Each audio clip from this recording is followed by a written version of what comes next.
Here's some photos that I posed for. This first one was taken in 1934. Well, that's not my best side.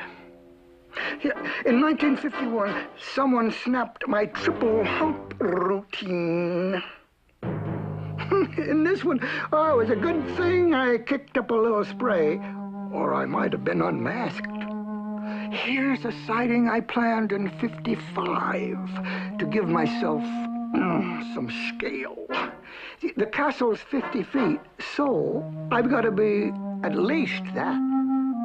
Of course, if you're not convinced by now that I'm for real, well, I guess you never will be. Nessie, you haven't shown us any scientific proof. Scientific proof?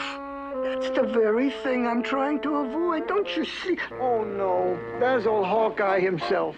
He's been tailing me for years, and man, is he going about it in a scientific way. Tim Dinsdale, an engineer who's been scientifically investigating everything about me. He's come up with some very definite conclusions. As a result of making a preliminary study of 100 separate eyewitness reports, I came up with this rather curious shape. The body, according to the evidence, is very long and sinuous. And we have on top these extraordinary humps, which are almost camel-like. And the odd thing about these humps is that they've been seen changing shape. It would appear that there are 3 humps. And I've tried to represent them like this in the basic structural position, if you like. It does seem that these humps are capable of altering shape and turning into rounded humps, and then perhaps inflating further and producing a curious back shape, which shows no humps at all, often described as an upturned boat. This very long body, the whole thing on average 40 to 50 feet long, which seems incredible, but nevertheless the evidence seems to suggest this. And on either side, 2 pairs of limbs. We don't really know what these look like. Various people describe them in different ways. One would assume that they're used in swimming.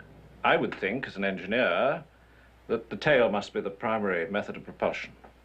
But there are a few people who claim to have seen it moving through the water, swishing from side to side with great force. But anyway, this is roughly what the thing looks like, I think.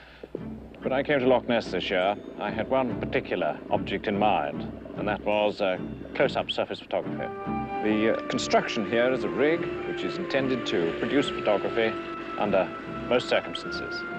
I've had some interesting experiences already, but I hope I will get the opportunity to use this equipment in the way it is designed to be used, and that we get some clear photography. Well, believe it or not, when he first came up here in 1960, he got a movie of me. Beginner's luck. Well, I hope you don't mind me saying so, but you do look pretty small there. Could be most anything. I'll have you know that the Royal Air Force examined that picture very carefully. And what's showing of me is 16 feet long and 7 feet high. And those boys really know what they're doing. If you say so. Oh, no, there's another veteran monster hunter. He's a member of Parliament, David James. In 1962, he organized the Loch Ness Investigation Bureau. Listen to what I've got to put up with. You're all new up here, or most of you are, so I'd best start at the beginning.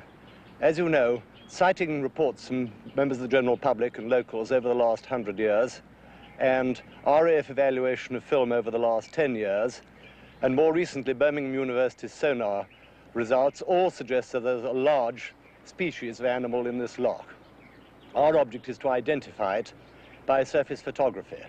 The only chance of positive scientific identification is this surface photography of a creature which statistically seems to come to the surface about 30 times a year, and probably only 2 or 3 of those are good ones.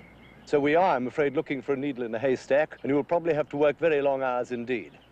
What we do, we've got our main camera rig there, which will be manned all the time, and we've got the 5 vans up in the yard you've seen, which we fan out to predetermined points up and down the loch to give us 90% coverage of the loch surface. Now, as I say, you may have to watch a very long time, but do remember that sooner or later, the right man is going to be in the right spot with the right camera at the right time when this elusive beast does make a surfacing. How wrong can he be? But nevertheless, the Investigation Bureau keeps expanding. They started a Navy and went on a big fleet build-up campaign. This is the flagship, obviously. It's affectionately known as Big Orange. Here's a monster sweeper, manned by Captain Newby and a really shaped-up crew. Just out of mothballs is the Fussy Hen, recommissioned and back in service. They tried scuba gear, and then they even brought in a submarine under the command of Commander Taylor here. And so the other day, when I was going down, all of a sudden I came on just a big cloud of mud. Couldn't see a thing. Couldn't even see my own lights. And I looked at the compass, and I was 180 degrees off course. And I don't know why. Really wish I had a good idea what it was. Maybe that's why I'm here, so I can find out. And that's what he thinks. But look what else they've got. Dr. Roy Mackle, a scientist with PhD and a lot of other letters after his name. We think of the submarine being used mainly as an aid to the sonar investigation. If sonar teams observe an unusual object on their screen, they can't really go out and find out what it is. They can find out something about how fast it moves or how big it is. But the submarine can be sent out to check, find out if the object is just a reflection of a rock face or is really something interesting like a large animal. And you know what that is? A gun. A gun? Looks like something out of Robin Hood. Very funny. But it's me they're trying to shoot. They want a small piece of my hide so they can tell what I am. If something was contacted that was alive, we have a device that might take a small piece of material, and we could analyze it and decide whether tissue is involved and whether this is an animal. If we were fortunate, if it was a unique enough specimen, it might tell us a lot more. We wouldn't know that until we had a chance to examine the material with immunological and electron microscopy and so on. Gosh, it sounds kind of serious, whatever he said. I've got a question. How in the world did you ever hide from a submarine? Well, fortunately, the water flowing in from the peat bogs is sort of beer-colored. Pale lager, that is. 50 feet down and you can't see a thing. Oh, come now. You're putting me on, old boy. Oh, yeah? Listen to what Captain Newby has to say. We did 2 aqualung dives here, one at Foyers on the opposite side of the loch, and one at Invermoriston further down this side. In each case, we found that at about 80 feet, the water was so dark you could literally see nothing at all. So they called in the Air Force and tried to spot me from above. Looks like Wing Commander Wallace is getting ready for the dawn patrol.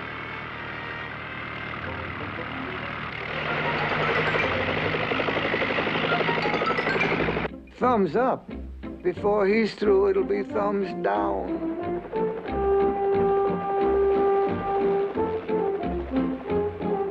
Sometimes it seems like a Monster Hunter population explosion. Look, the place is swarming with monster hunters.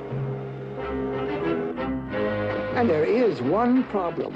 They're getting more scientific all the time. Look at that stuff. I say, Nessie, that looks like rather sophisticated sonar equipment. Sonar!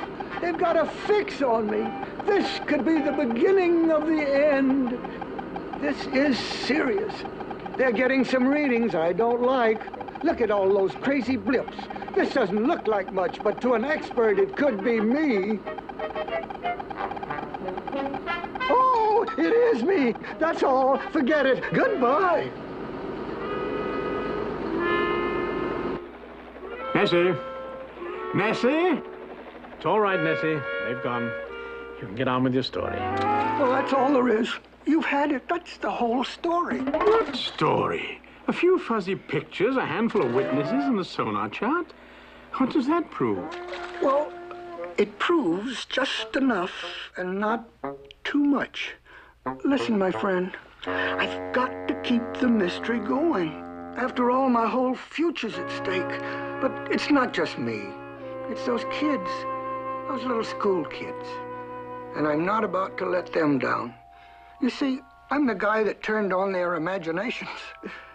'Cause there's nothing more intriguing than a mystery. Someday, investigation may explain away the mystery, and the loch will have lost its monster. But even if this happens, more will have been gained than lost. Whether Nessie turns out to be a totally imaginary creature or something based on reality, we will have another example that evidence, however strange, combined with imagination and with investigation, can help us learn a little bit more about the world we live in. There is yet much to learn, and many mysteries to solve. Unexplained footprints in the snows of the Himalayas still call up images of Yeti, the abominable snowman. Fuzzy photographs from the woods of the Pacific Northwest offer convincing evidence to some of the Sasquatch, or Bigfoot. Sightings of unidentified objects in the sky have attracted a host of those who believe not only that they exist, but that they are guided by creatures from other planets. These mysteries, too, may someday be solved. But to those with imagination and an open mind, and the courage to investigate new or unusual evidence, there will always be a special challenge in exploring the unknown.